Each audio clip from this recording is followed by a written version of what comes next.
नमस्कार। पहली वीडियो में हमने कबीरदास की साखियों की व्याख्या सुनी थी, व्याख्या समझी थी।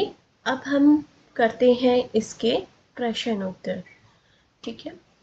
पहला प्रश्न है, मीठी वाणी बोलने से औरों को सुख और अपने तन को शीतलता कैसे प्राप्त होती है। हमने पढ़ा था कि हमें सबके साथ मीठी वाणी बोलनी चाहिए, अपना अहंकार दूर करके सबके साथ ऐसी वाणी का प्रयोग करना चाहिए जो ना केवल हमें बल्कि दूसरों को भी शीतलता प्रदान करे, दूसरों को भी सुख प्रदान करे। और जब आप सबसे मीठी वाणी का प्रयोग करेंगे, मीठी भाषा का प्रयोग करेंगे, तो आपसे कोई शिकायत भी नहीं करेगा। वे सामने वाला या आपका दोस्त हो सकता है, आपका रिलेटिव हो सकता है, कोई भी हो सकता है, अनजान व्यक्ति भी हो सकता है, वो सुख का अनुभव करेगा। और जब आपका मन शुद्ध और साफ होगा, परिणाम स्वरूप आपका तन भी शीतल रहेगा। ठीक है। सेकंड प्रश्न, दीपक दिखाई देने पर अंधियारा कैसे मिट जाता है। हमने तीसरी साखी में पढ़ा था ना कि जब कबीर जी कहते हैं कि जब उन्हें जब उन्हें ईश्वर रूपी दीपक दिखाई दिया, मतलब उन्हें ज्ञान रूपी दीपक दिखाई दिया, ईश्वर की भक्ति उन्हें समझ में आई, तो उनका सारा अंधकार मिट गया। ठीक है। मीन्स यहाँ पर इस साखी में कबीर का दीपक से तात्पर्य ईश्वर दर्शन से है तथा अंधियारा से तात्पर्य अज्ञान से है।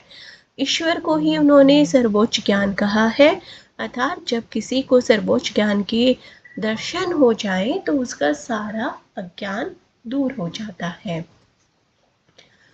ईश्वर कण कण में व्याप्त है, दूसरे साखी में पढ़ा था हमने, है ना, लेकिन उसे कोई देख नहीं पाता कि ईश्वर कण कण में व्याप्त है, पर हम अपने अज्ञानता के कारण, हमें उतनी समझ नहीं होती, हमें प्रॉपर वो ज्ञान नहीं होता, तो उस अज्ञानता के कारण हम उसे नहीं देख पाते और उसे खोजने के लिए हम मंदिरों में, तीर्थों में ढूंढते रहते हैं, जाते रहते हैं। संसार में सुखी व्यक्ति कौन है और दुखी कौन है, यहाँ सोना और जागना किसके प्रतीक है, इसका प्रयोग यहाँ क्यों किया गया है, स्पष्ट कीजिए। कबीरदास के अनुसार सुखी व्यक्ति कौन है, जो कि बिना किसी चिंता के जी रहे हैं, वे सुखी हैं, तथा जो ईश्वर वियोग में जी रहे हैं। उन्होंने बताया था ना कि लोग सुबह उठते हैं, खाते हैं, पीते हैं, अपना काम पे चले जाते हैं, वो ईश्वर भक्ति नहीं करना चाहते या भगवान के लिए वो पूरी तरह से समर्पित नहीं है, तो वे ईश्वर वियोग में जी रहे हैं, वे दुखी हैं। जो ईश्वर वियोग में जी रहे हैं वे दुखी हैं। यहाँ सोना अज्ञान और जागना ईश्वर प्रेम का प्रतीक है। ठीक है, इस चीज को बहुत अच्छे से याद रखना है, क्वेश्चन कई बार आता भी है कि सोना किसका प्रतीक है, अज्ञानता का, मतलब हम अज्ञानता के कारण सो रहे हैं। ठीक है, और जागना ईश्वर प्रेम का प्रतीक है। ठीक है, इसका प्रयोग यहाँ इसलिए हुआ क्योंकि कुछ लोग अपने अज्ञान के कारण बिना चिंता के सो रहे हैं, बेफिक्र होकर सो रहे हैं, और कुछ लोग ईश्वर को पाने की आशा में सोते हुए भी जाग रहे हैं। मतलब उन्हें कहीं ना कहीं उम्मीद है कि एक ना एक दिन वो ईश्वर की पूरी भक्ति जिस तरह से करनी चाहिए, ईश्वर को मानना चाहिए, वो एक दिन वो अपना लेंगे। अपने स्वभाव को निर्मल रखने के लिए कबीर ने क्या उपाय सुझाया है। अपने स्वभाव को निर्मल रखने के लिए कबीर ने निंदा करने वाले व्यक्तियों को अपने पास रखने के लिए बोला है। उन्होंने बोला था ना कि निंदक नेड़ा राखिए आंगनी कुटी बंधाए, और इतना पास रखने के लिए बोला उन्होंने कि चाहे उसके लिए अपने आंगन में एक कुटिया भी क्यों ना बनवानी पड़े, है ना।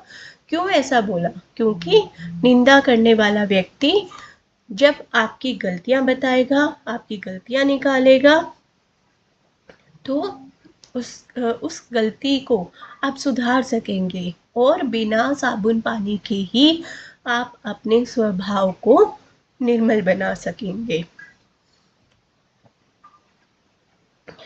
एके आसिर पीव का पढ़े सो पंडित होई, इस पंक्ति द्वारा कवि क्या कहना चाहते हैं?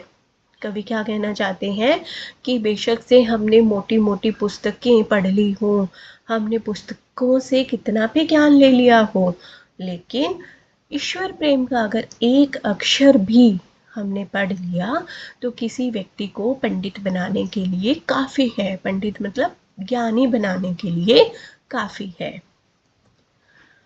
कबीर की उद्धृत साखियों की भाषा की विशेषता बताइए। ठीक है, जब हम साखियों की भाषा की विशेषता बताते हैं तो हमें उस कवि का सब कुछ मतलब कवि किस प्रकार की भाषा लिखते हैं। जैसे कबीरदास थे, वो घुमक्कड़ी प्रवृत्ति के व्यक्ति थे। घुमक्कड़ी प्रवृत्ति मतलब वो घूमते रहते थे।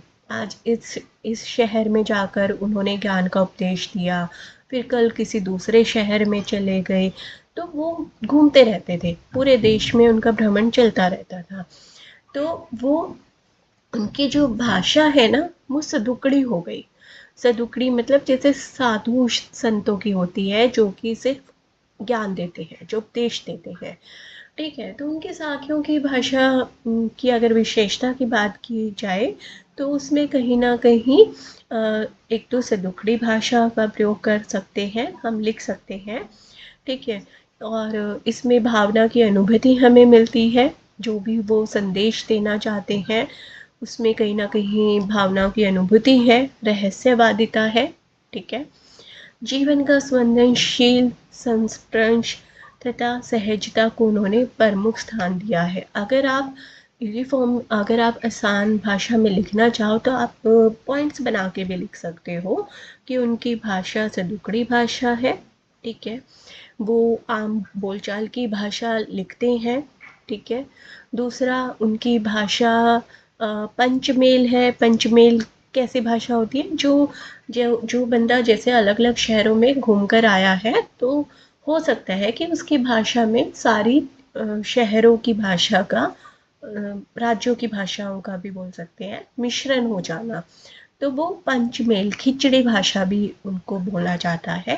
कहीं ना कहीं वो हमें किसी ना किसी प्रकार का ज्ञान दे रहे हैं, है ना, और ईश्वर की भक्ति करने के लिए हमें प्रेरित कर रहे हैं।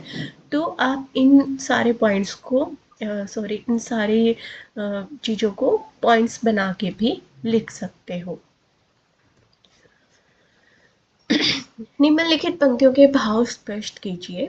विरह भूमंग तन बसे मंत्र न लागे कोई। इस पंक्ति का भाव ये है कि जब किसी मनुष्य के मन में अपनों से बिछड़ने का गम रूपी सांप, ठीक है, यहाँ पर वो दिया है कि विरह भूमंग तन बसे मंत्र न लागे कोई, वो वाली साखी है ये। तो कि किसी भी मनुष्य के मन में अपनों से बिछड़ने का गम रूपी सांप जगह बना लेता है तो उस पर कोई दवा कोई मंत्र काम नहीं करता। ठीक है, आपको जितनी लाइन दी गई होती है सिर्फ उतने का ही भाव स्पष्ट करना है। आपको कोई एक्स्ट्रा नहीं लिखना कि आप पूरी साखी की व्याख्या कराओ कि मैम इम्प्रेस होके मार्क्स दे देगी, नहीं, जितना पूछा उतना लिख दो, सफिशिएंट है।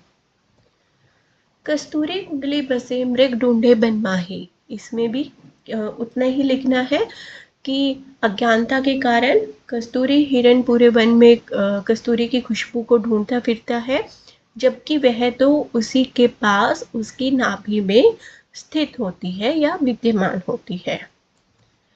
जब मैं था, मैं मतलब अहंकार, जब मैं था तब हरि नहीं, अब हरि है तो मैं नहीं। इस पंक्ति का भाव ये है कि अहंकार और ईश्वर एक दूसरे के विपरीत है। जहाँ अहंकार है वहाँ ईश्वर नहीं, और जहाँ ईश्वर है वहाँ अहंकार का वास नहीं हो सकता।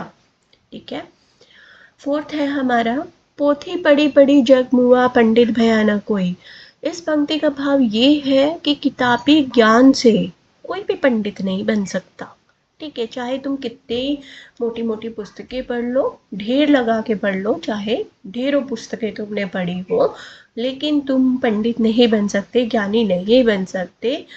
ज्ञानी बन सकते हैं लेकिन कबीरदास ऐसा नहीं मानते थे। ठीक है, कबीरदास का मानना था कि पंडित बनने के लिए ईश्वर प्रेम का एक अक्षर ही काफी है। बस इतने सही थे आपके क्वेश्चन आंसर। कई बार अगर ऐसे ही क्वेश्चंस ऐसे ही बदल कर आ जाए, कुछ और पूछ लें, जैसे यहाँ पर जो हमारे भाव स्पर्श से इसकी सेकंड लाइन पूछ लें, तो घबराना नहीं है। आपको साखियाँ अगर अच्छे से समझ आ गई हैं तो आप उसके भाव अच्छे से लिख सकते हो, उसको अच्छे से स्पष्ट कर सकते हो। तो बेहतर ये है कि आप पहले चैप्टर की एक्सप्लेनेशन को बहुत अच्छे से समझो, तो क्वेश्चंस अपने आप ही आप लिख सकते हैं। ठीक है, उम्मीद करती हूँ पूरा चैप्टर अच्छे से समझ आया होगा। Thank you.